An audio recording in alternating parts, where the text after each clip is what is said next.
In this video, I'm going to share with you the 11 webinar mistakes that you need to avoid to make your webinar successful and, most importantly, profitable.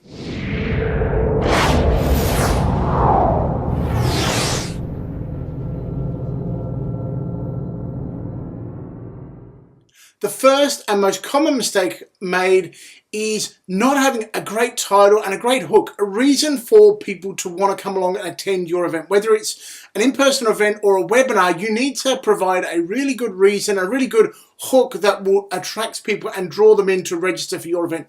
So when preparing your webinar, you've really got to think about and consider this, from the point of view of your ideal audience member, your ideal client, to say, would this be reason enough for them to attend? If it isn't, go back to the drawing board, revisit your webinar title and the rationale behind it. Having a webinar that you can just look to put together on a whim is not going to do it. Have a good, solid, strong title and a good, solid reason of why people should attend your online event. The second mistake I see is registration pages that require audience members to provide effectively their life story. Your registration page for your webinar should contain the good title and good hook that we discussed in our last point, but it should also have some clear benefits and, most importantly, minimal amount of information that they need to provide.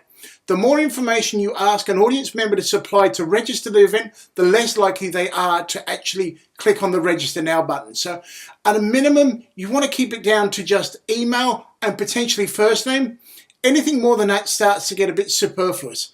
So consider the minimal amount of information you need from your customers and from your audience members to register the event. The less you can make it, the more successful it will be.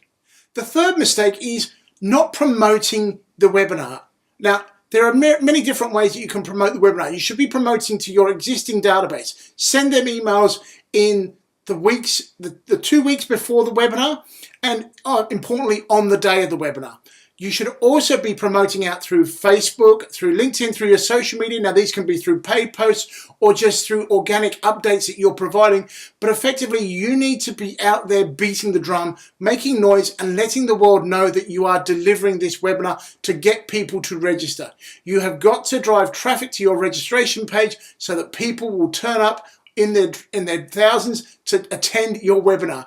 If you're not promoting it, they are not going to find it otherwise. So make sure that you promote your webinar often, you promote it consistently, and importantly, you promote it really hard. Our fourth mistake is you've got to reassure the audience members when they do turn up for your event.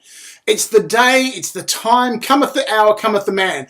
You, or woman, let's make it equal opportunity. It's important that you reassure audience members that they are actually in the right spot. So as people arrive, and you want to be on time for your webinar, you want to be there a couple of minutes early so that you have a welcome page up that shows the webinar title, and you want to be reassuring audience members as they arrive that they are in the right spot. They're in the right virtual room for the event and for the presentation that they're expecting to see. Our next mistake is one that I often see, in that because it's in a virtual environment, many people struggle with the idea of engaging their audience. They think that they've got to treat it a bit like a radio show. They often just talk to the audience. They don't engage them. Your whole success in a webinar is really going to be dependent upon your ability to actively engage your audience. So you want to be asking questions. You want to be interacting with them, getting them to enter in information, type into the chat box, engage with you in a form of virtual conversation. Now that's it. If we tie this back to the last mistake, when people arrive into the webinar room, you should be welcoming them by name and asking them questions immediately, getting them to fill in and answer questions to say maybe what they're expecting from the event, what are they most wanting to hear. Engage in conversation with your audience members and you will see a lot more stickiness and a lot more success with your webinars. Webinars struggle with people's ability to actually maintain a strong audience throughout the presentation. Why? Because people can drop off a webinar without any peer pressure. It's very easy for people to shut down the window and go off and do other things if the webinar is not engaging. So your success in getting people to come to the event and then stay for the duration is really tied to your ability to Actively engage your audience members in conversation. The better you do this, the more successful your webinars will be. Tied to our last mistake of not engaging the audience, our next mistake is around ignoring the logistics of a webinar. Now, webinars can be daunting when you do your first couple. You have your webinar tooling, you have potentially your video camera, you've got your audio to worry about, and then on the screen you've got your presentation and you've got your chat box. There's lots of moving parts. You cannot be ignorant of the logistics and think that one tool is going to solve all of those challenges for you. You need to be aware of how to exploit the webinar tool, whether it's GoToWebinar, EasyWebinar, Zoom Webinar, whatever platform you're using. You want to make sure that you know how to use it and you understand the logistics of how everything will work. Where will the chat boxes appear? And sadly and confusingly, in many platforms, there are actually 2 chat boxes, which makes it even more difficult for you. So really make sure you understand the logistics. And if need be, get someone to be your wingman or wingwoman to help you through the event so that you can focus on delivering just your content and delivering your presentation. So make sure that you understand the logistics of the webinar, how it's all going to work and hang together. Coupled with the logistics, a big mistake, and it's a crucial mistake, is to have poor quality audio and poor quality tooling. Make sure that you have the right tooling for the job. Don't skimp here. Don't jump in and get a free tool to deliver your webinars because it's going to pay, you will pay the penalty for it. Use the right tooling so that you can maximize the quality, in particular, of your audio. People will be patient with poor quality video.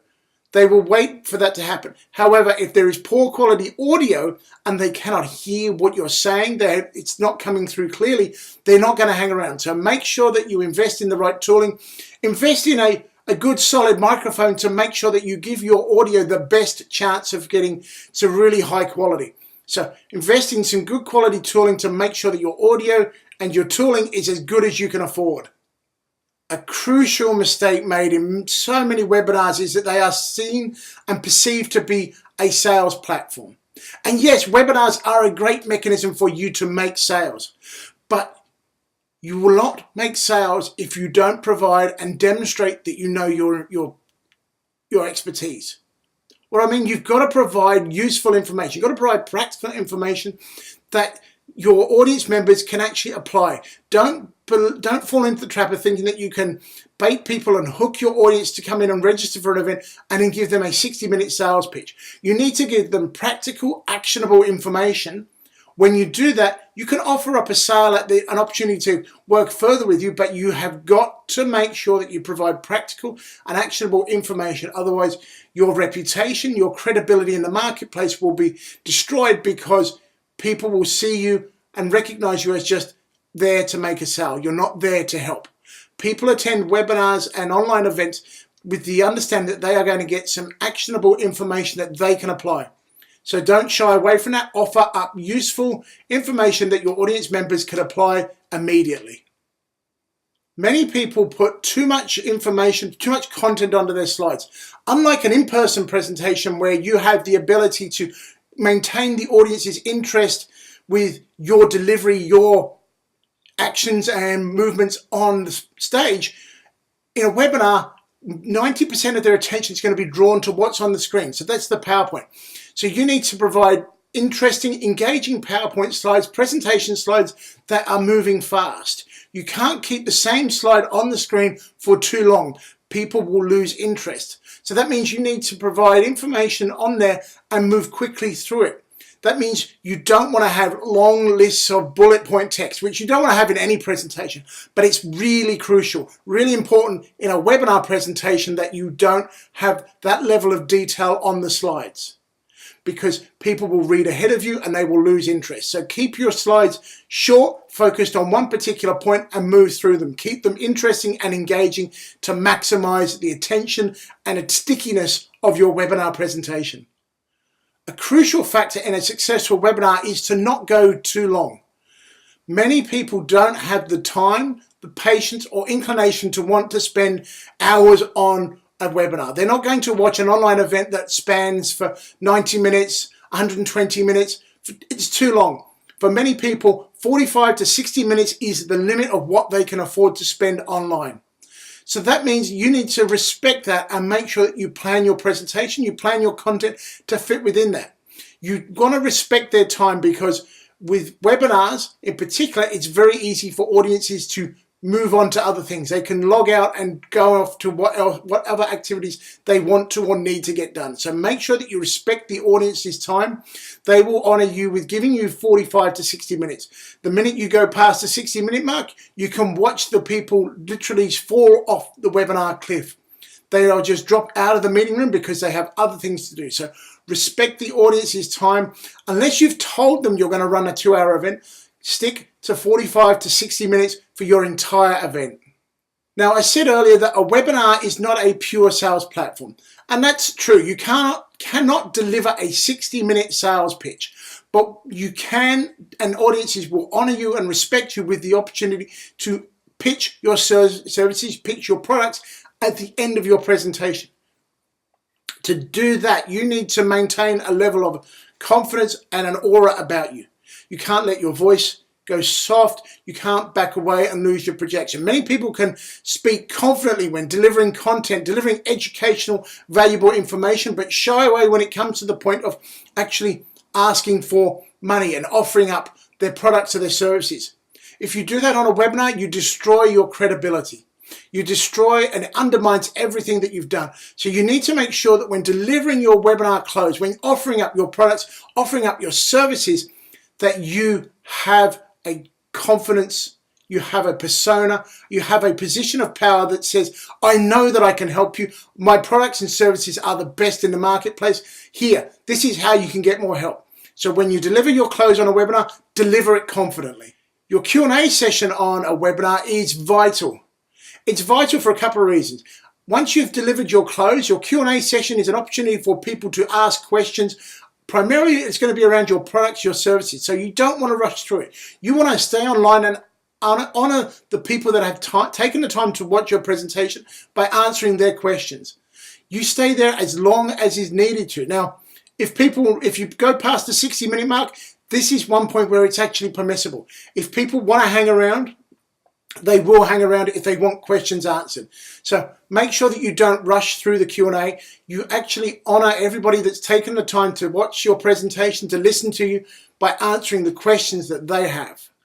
The final and most critical mistake that you need to avoid with webinars is to make sure that you follow up. Many people think that once the webinar is done, the sale is either made or it's not made. It's not the case. Yes, there will be sales online. There will be sales on the webinar, but many people won't necessarily make that choice there and then.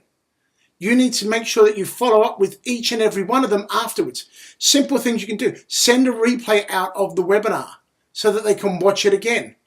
You can just simply follow up and add them to your email newsletter, and so that you're constantly in contact with them. They might not be a customer today, but they might become a customer in 6 months' time.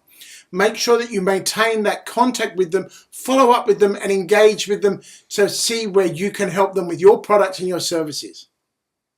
So we've covered 11 webinar mistakes that you need to avoid. If you avoid these mistakes, your webinars will become successful. They will start to become profitable. If you would like more help delivering great webinars and positioning yourself as the authority and the influencer in your field and in your marketplace, then come and check out the Public Speaking Skills Academy. I have a great range of programs, from free articles and free advice through to a paid online vault where you can do self-training with a course dedicated to webinars and how you can set them up and run them successfully, or through to my online mastermind program where I will be there to assist you and mentor you. Check out the programs, come and check out the options available, and I look forward to seeing you advertising, promoting and delivering successful webinars in the near future.